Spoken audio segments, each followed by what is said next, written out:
Ethan Ward gripped the controls of his small cargo freighter with a mix of determination and anxiety. The sensors flashed warnings of debris in the asteroid belt ahead. He had delivered cargo to frontier colonies before, but this run felt different. The radio crackled, filled with static and an urgent warning from nearby stations. Pirates had been reported in this sector, and Ethan knew the odds of survival were low if he wasn't careful. He adjusted the thrusters and tried to steady the ship as it lurched sideways. The freighter was old, patched in places with welded plates, and its systems were temperamental. Still, Ethan trusted it, perhaps more than he trusted the distant colony authorities who rarely responded in time. His eyes scanned the radar, noticing a fast-moving blip closing in. Before he could react, a warning tone blared. Missiles locked on. The freighter shook violently. Ethan swore under his breath and activated the emergency thrusters. He twisted the ship through the asteroid field, narrowly missing massive chunks of rock that could have crushed him instantly. The missiles followed relentlessly, each explosion lighting the dark expanse with brief bursts of fire. It seemed hopeless, and Ethan braced for the worst. A sudden pulse of energy washed over the freighter. The missiles were destroyed mid-flight, vaporized by a force unknown. The sensors blinked as a sleek ship appeared on the screen, a ship far more advanced than anything Ethan had ever seen. Its hull shimmered with alien technology, lines of glowing patterns running across its surface. "Hold tight." A calm, commanding voice echoed in his communicator, with a rhythm that was almost musical, though unfamiliar. "You're safe now," Ethan's heart pounded. He had heard of alien patrols in this sector, but he never imagined meeting one face to face. The ship maneuvered expertly among the asteroids, reaching his freighter in moments. A tractor beam enveloped his ship, lifting it away from danger. The sudden shift threw Ethan against the control panel. Who are you?" he asked, still gripping the controls. "I am Captain Lyra Venn of the Solari Peacekeeping Fleet," the voice replied. "I detected your distress signal. We cannot allow the pirates to continue attacking unprotected vessels." "You're coming with me." Ethan's mind raced. He wanted to thank her, but suspicion lingered. Alien ships were not known for kindness toward humans, especially in remote space. Still, there was no time to argue. The freighter's systems were failing, and Lyra's intervention had saved his life. The Solari ship guided the freighter to a safe corridor away from the asteroid belt. Ethan could see the vastness of space differently now, not just as a danger to navigate, but as a living, vibrant stretch where unknown forces moved with precision and purpose. Once stabilized, Lyra's voice came again, calm and authoritative. "You have skills, human. That much I can see. But alone you cannot survive in these regions for long. You need guidance and protection." Ethan swallowed, feeling a mix of awe and unease. I don't know what to say. "Thank you, I guess." Lyra's ship hummed quietly as they moved in formation. "Gratitude is not necessary. Survival is." As the hours passed, Ethan learned a little about his rescuer. Lyra commanded a crew of highly trained Solari officers, tasked with maintaining order and safety across disputed sectors of space. Her people were advanced, disciplined, and their sense of justice extended even to humans, who were considered outsiders in many parts of the galaxy. Ethan, in contrast, was just a pilot trying to make a living, carrying essential supplies to struggling colonies. He had never considered himself a hero, only determined. Yet in the presence of someone like Lyra, he felt the spark of something more, a chance to prove himself in ways he had never imagined. Their first encounter with the pirates was not over. Through the communicator, Lyra issued commands to her fleet. The pirate ships were fast but unorganized. Lyra's tactics were precise. She outmaneuvered them, disabling their engines and sending warning pulses that forced them to retreat. Ethan watched, fascinated, as a human mind in action might have done with tactical games. But this was not a game. This was survival, and Lyra moved with confidence and skill that left no room for error. After the encounter, the Solari ship brought Ethan aboard their vessel. He marveled at the interior, smooth metallic surfaces, softly glowing panels, and rooms that seemed to defy ordinary physics. Gravity adjusted automatically as they moved between levels, and the air smelled faintly of ozone and something sweet, unfamiliar but calming. Lyra met him personally in the central command room. She was taller than he expected, with sharp features softened by a quiet intensity. Her eyes were a deep color that seemed to reflect starlight. Ethan realized that despite her alien form, there was something undeniably human in her determination and presence.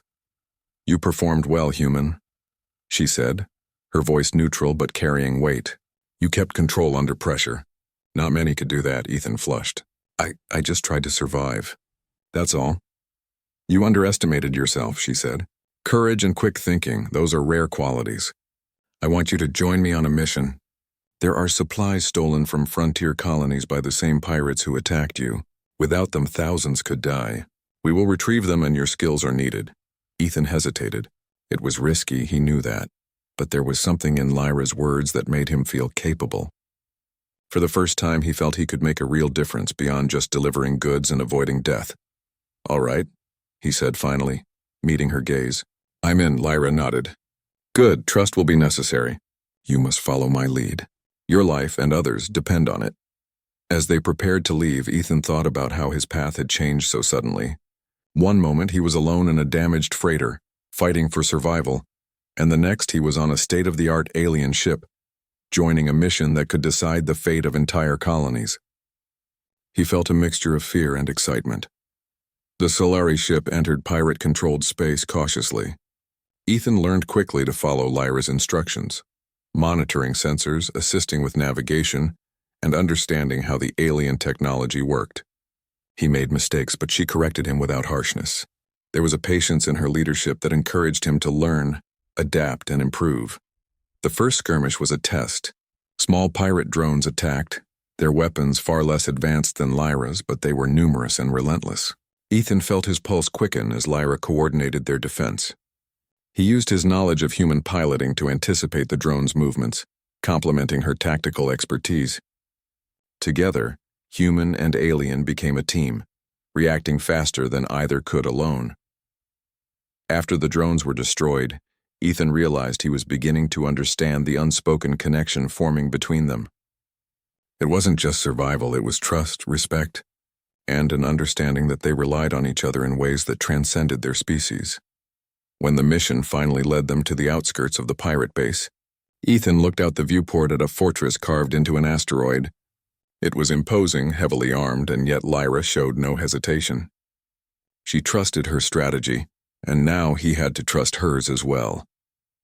As they prepared to make their approach, Ethan felt a strange sense of calm. The fear had not disappeared, but it had shifted into focus.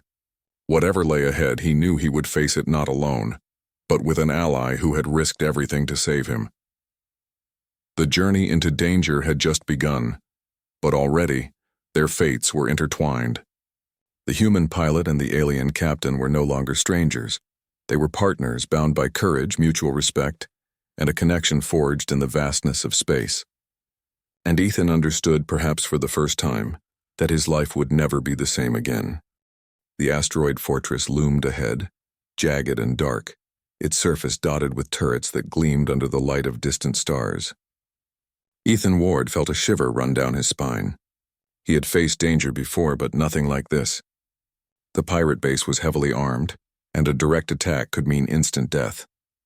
He glanced at Captain Lyra Venn, who stood calm at the command console. Her alien eyes scanned the sensors, mapping the enemy defenses with precision that made Ethan realize just how outmatched they were in pure numbers. "Ethan," Lyra said, her voice steady, "we cannot strike openly. We must be precise, fast, and coordinated. I will lead, but I will need your instincts to anticipate their movements." Ethan nodded. He had learned quickly under her guidance, and now he trusted her fully. "I'm ready," he said. The ship moved with silent grace toward the fortress. Sensors picked up multiple patrol drones, and Ethan's hands flew across the controls, mirroring Lyra's tactical maneuvers. The alien captain's strategies were brilliant, but Ethan's human intuition filled in gaps the sensors could not detect. Together, they became a seamless unit, navigating through narrow asteroid gaps and dodging enemy fire with synchronized precision. As they neared the base, a massive energy barrier blocked their path. Turrets turned toward them, ready to fire. Lyra analyzed the situation quickly. "The barrier has a weak point near the lower ridge. I can guide us through, but you must stabilize the ship for precision maneuvering." Ethan's fingers worked the controls with rapid efficiency. His freighter training had never prepared him for something like this, but he adapted, relying on every lesson Lyra had taught him. The ship shot forward, weaving through laser fire and debris. The moment they cleared the barrier, Ethan exhaled a breath he hadn't realized he was holding. Inside the base, the corridors were dark and tight. Ethan followed Lyra closely as they moved silently through the labyrinth of tunnels. She carried a sleek weapon unfamiliar to human design, while Ethan relied on his standard plasma sidearm. Their footsteps echoed faintly against the metal walls, but the sound was muffled enough not to alert the guards. Lyra paused at a junction, her eyes scanning the hallway. 2 guards ahead patrolling, she whispered. I will take the one on the left. You cover the right. Ready? Ethan swallowed. Ready. The 2 moved swiftly and with careful precision neutralized the guards without triggering alarms. Ethan felt a surge of confidence. He realized he was no longer the frightened human he had been on his freighter. He had adapted, becoming a capable partner in Lyra's plan. They reached the central storage area where the stolen supplies were kept. Crates marked with human colony insignias were stacked high. Ethan's heart lifted. The colony's survival depended on these supplies, and now he and Lyra were moments away from reclaiming them. Lyra examined the security system. This lock is ancient by Solari standards, but I can override it. You'll need to help me with the manual sequence. It requires a pattern recognition that human intuition often handles faster than my systems. Ethan nodded, focusing on the complex sequence. His fingers moved over the console, decoding patterns, while Lyra monitored external sensors for incoming patrols. Every second felt like an eternity, but finally the lock clicked open. Got it, Ethan whispered. Lyra gave a small nod of approval, a gesture that made Ethan feel a sense of pride he had never experienced before. They loaded the supplies into their ship quickly, aware that every moment increased the risk of discovery. As they prepared to leave, alarms blared throughout the fortress. The pirates had discovered their intrusion. Ethan, get ready to pilot us out, Lyra commanded. The ship shot out of the hangar, with turrets firing relentlessly. Ethan's hands moved like lightning across the controls. Lyra directed their escape, predicting enemy maneuvers with near-perfect accuracy. Laser blasts streaked past them, and debris from destroyed turrets spun in the void. Ethan's pulse raced, but he kept his focus, trusting both his instincts and Lyra's guidance. Suddenly, a massive enemy ship emerged from a hidden docking bay. It blocked their exit and began firing a concentrated energy beam. Ethan's heart pounded as the freighter shook violently. Lyra's voice was calm, almost serene, as she issued orders. Divert power to the shields. Take the ship to the asteroid gap on the left. I will cover you. Ethan followed her instructions, the freighter twisting and turning with extreme agility. He felt the energy beam graze the hull, shuttering the ship, but Lyra's strategic maneuvers kept them alive. At the narrow gap, Ethan accelerated through the tight passage, the enemy ship unable to follow without colliding with asteroids. When they emerged into open space, Ethan exhaled, a mix of relief and exhilaration flooding him. Lyra gave him a rare smile. Well done, human. You handled that perfectly. Ethan smiled back, feeling a sense of camaraderie he had never known before. I couldn't have done it without you, he admitted. They set course back to the human colony. The journey was tense but uneventful, giving Ethan time to reflect on everything that had happened. He realized how much he had grown in such a short time, learning from an alien whose courage and intelligence far surpassed anything he had encountered. Lyra spoke quietly, almost to herself. You remind me that courage comes in many forms, not just my kind. Humans, you have a spark worth protecting. Ethan looked at her, surprised by the warmth in her words. I guess we saved each other, he said. She nodded, her eyes meeting his. Perhaps.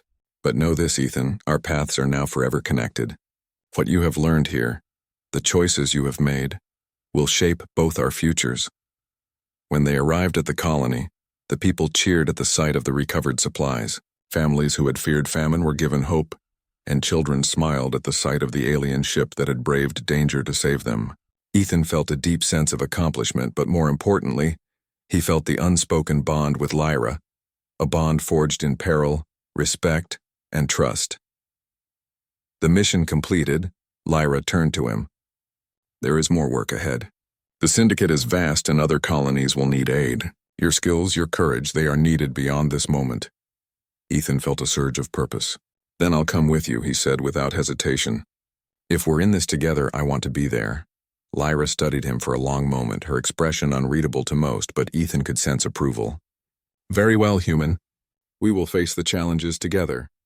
And perhaps, in time, others will see that humans are capable of more than they believe. As their ships departed the colony, heading back into the stars, Ethan realized that his life had changed forever. He was no longer just a pilot trying to survive. He was part of something greater, a force that could protect lives, bridge worlds, and inspire others. And at the center of this transformation was the alien captain who had saved him, guided him, and become an unshakable ally. Through danger, trust, and shared purpose, Ethan and Lyra had discovered something rare, a connection that transcended species, a partnership that would endure across the galaxy. Their paths were intertwined, and whatever challenges lay ahead, they would face them side by side. In the vastness of space, where danger lurked in every shadow and hope seemed fragile, a human and an alien had found unity, courage, and friendship. And in that bond, the universe seemed just a little smaller, a little kinder, and full of possibilities yet to be explored.